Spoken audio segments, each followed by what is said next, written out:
بسم اللہ الرحمن الرحیم.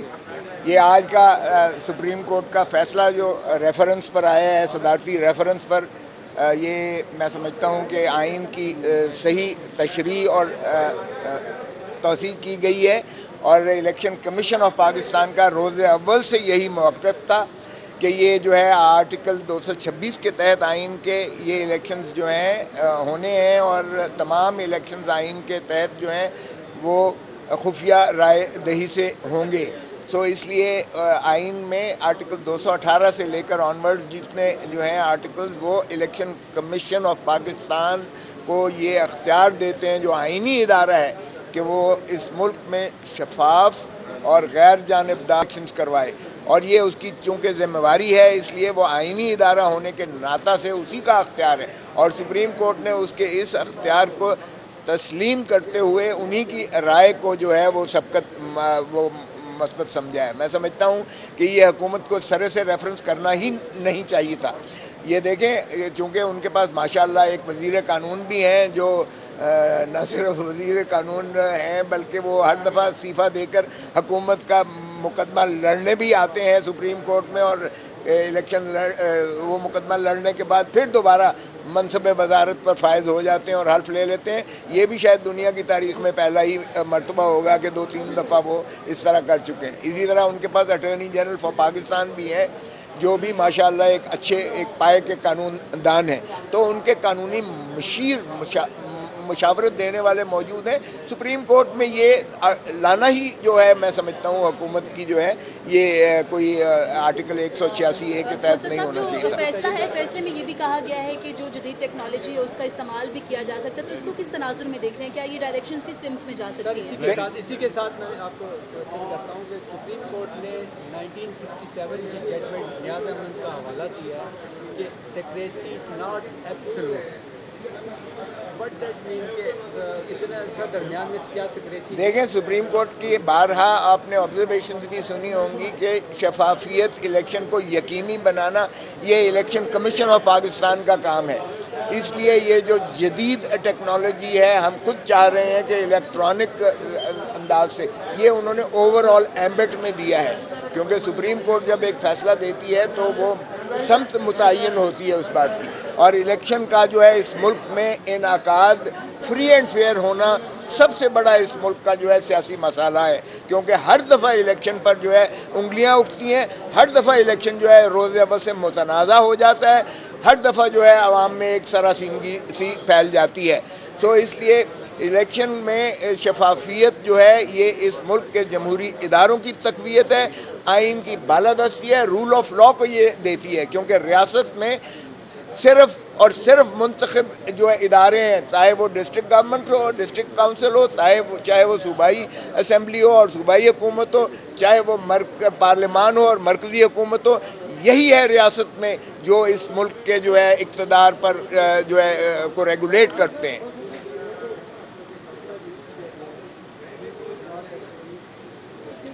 ہاں دیکھیں، سیکریسی از ناٹ ایبسلیوٹ. انہوں نے کہا کہ یہ نہیں ہے کہ حیات ہمیشہ کے لیے یہ سیکریسی ہی جو ہے رہے گی. دیکھیں، اس کو آپ کو بلینڈ کرنا پڑے گا آپ کے باقی قوانین کے مطابق. آپ کے باقی قوانین میں right access to information act بھی ہے، اور آئین میں بھی ہے کہ ہر ایک شہری کو اس ملک کے معاملات پر دسترس اور آگہی ہونی چاہیے، جو ماشاءاللہ میڈیا دیتا ہے، اور آپ چوتھا ستون ایسے ہی نہیں ہے. تو اس لیے اگر ایک دفعہ آپ نے جو بیلٹس کو جانچ پڑتال کرنی ہے تو اس کی میکانزم بھی الیکشن کمیشن آف پاکستان متعین کرے گی کہ اس کو اگر کوئی شخص کہتا ہے کہ مجھے یہ آگہی ہونی چاہیے کہ میرے نمائندے نے کس کس کو ووٹ دیے ہیں، تو وہ mechanism election commission of Pakistan پر چھوڑ دیا ہے سپریم کورٹ. کیونکہ الیکشن کمیشن آف پاکستان کا یہ پلینری اختیار ہے، بنیادی اس کا ڈیوٹی اور آبلیگیشن اور اختیار ہے، جو عمرانی معاہدہ آئین میں مندرج ہے کہ اس نے شفاف کیونکہ اس کا مورل فائبر جو ہے وہ ختم ہو جائے گا. ہاں البتہ لیگلی یس، یا تو پھر اس کے خلاف نو کانفیڈنس موشن بڑی زوردار طریقے سے آئے گی، یا پھر 26 مارچ کو جب لانگ مارچ ہوگا تو پھر دنیا ایسے نکلے گی.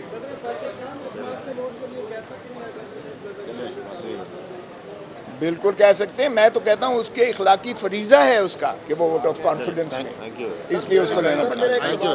سر سوال یہ ہے کہ اگر یوسف رضا گیلانی جیت جاتے اور انشاءاللہ وہ جیتیں گے بھی صحیح, اور تو اسے یہ تاثر جائے گا کہ عمران خان جو ہے نا وہ اکثریت کھو چکے ہیں, تو کیا خان صاحب اسمبلی آپ تحلیل کر سکتے ہیں؟ ایک ڈبیٹ چل رہی ہے اس پہ آپ کیا؟ ہاں پھر بھی کر سکتے ہیں.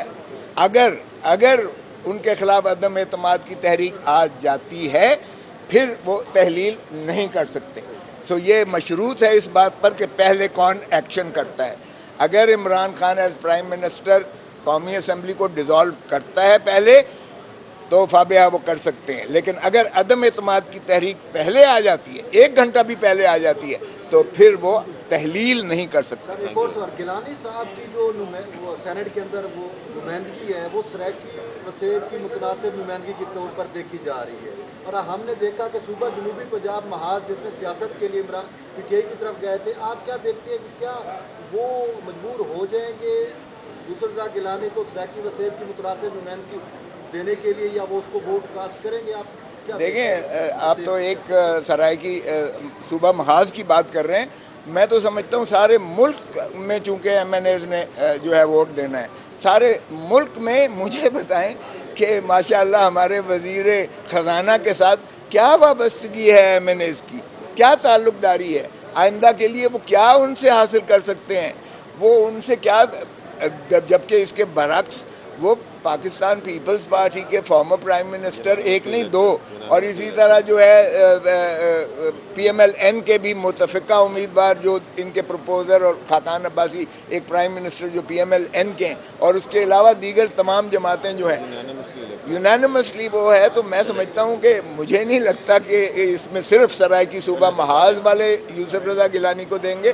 آپ دیکھیں ایم کیو ایم نے ان کے وہاں عشائیے میں سندھ میں گورنر ہاؤس میں انہوں نے شرکت نہیں کی ہے. اسی لیے آپ دیکھیں کہ پنجاب میں کیا ہوا ہے کہ متفقہ طور پر جو سینیٹرز بنے ہیں وہ کس کی معاونت سے بنے ہیں. اگر چودھری پرویز الہی صاحب نے ایفرٹ کیا ہے تو محترم آصف علی زرداری صاحب کے ساتھ بات کر کے کی ہے. تو آپ دیکھیں یونانیمٹی کس انداز سے اور کیا کیا جو ہے الائنسز ہونے جا رہے ہیں. پی ایم ایل کیو دے رہی ہے, وہ ادھر ایم کیو ایم دے گی, ادھر سرائے کی صوبہ محاذ دے گا, ادھر وہ لوگ جو کانسٹیٹیونسی پالیٹکس کرتے ہیں جنہوں نے جو ہے آئندہ بھی سیاست کرنی ہے, وہ یقیناً یا پیپلز پارٹی کے ساتھ آئیں گے یا مسلم لیگ نون, کیونکہ اگلی دفعہ پی ٹی آئی کا ٹکٹ لینے والا کوئی نہیں ہوگا.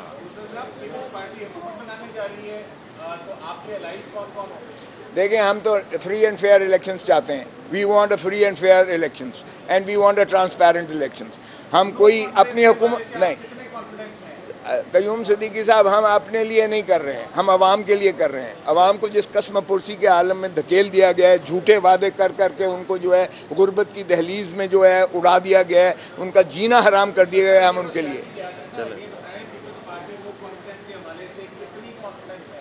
یہ آپ کا لٹمس ٹیسٹ ہے 3 مارچ کا, لٹمس ٹیسٹ 3 مارچ کا ہے. 3 مارچ کو یوسف رضا گیلانی جیتتا ہے تو اس کے خلاف نو کانفیڈنس بھی آئے گا, اور لانگ مارچ بھی اتنی زوردار ہوگی کہ یہ خود ہی جو ہے تحلیل ہو جائے گا. Sir thank you.